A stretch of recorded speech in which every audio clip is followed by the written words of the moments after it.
পানিতে তলিয়ে যাওয়া গাড়ি থেকে জীবিত উদ্ধার হওয়ার পর মামা বলে চিৎকার করে কাঁদছে এক শিশু। এই করুণ দৃশ্য সকলের চোখ ভিজিয়েছে।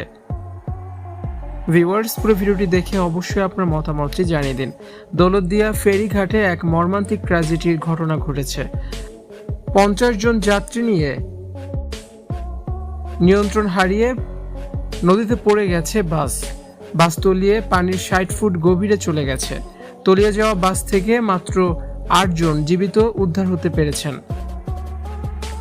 এর মধ্যে প্রায় 10 বছরের এক শিশু সাঁতরে উপরে উঠে আসে। তাকে উদ্ধার করেছে উপস্থিত লোকজন। ছেলেটা উদ্ধার হওয়ার পরই তার মায়ের জন্য অঝরে কাঁদতে থাকে।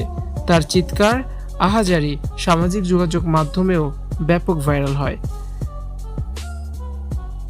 এই দৃশ্য দেখে ভাষা হারিয়ে ফেলেছেন সবাই। বাসের ভেতরে আটকা পড়েছে তার স্নেহময়ী মা তার পাশের সিটেই বসা ছিল। ছেলেটা কেঁদে কেঁদে বলে, আমার মা আমার পাশের সিটে ছিল।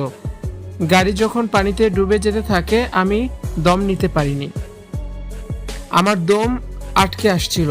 আমার পাশে জানালা ছিল, আমি জানালা দিয়ে বের হয়ে যাই। আমার আম্মুকে আর তখন খুঁজে পাইনি, আমি কিছু আর তখন চোখে দেখিনি। আমার আম্মুরে আপনারা এনে দেন, আমি আমার আম্মুর কাছে যাব। ছোট এই বাচ্চাটির আহাজারি সকলকেই কাঁদিয়েছে।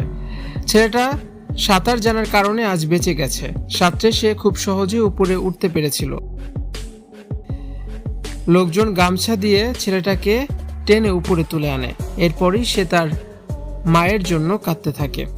ভিউয়ার্স, বিষয়টি নিয়ে আপনাদের কি মন্তব্য? এমন দুর্ঘটনায় আপনি কাকে দায়ী মনে করেন? অবশ্যই কমেন্টস করে জানান, আর এই ভিডিওটি শেয়ার করার অনুরোধ থাকলো।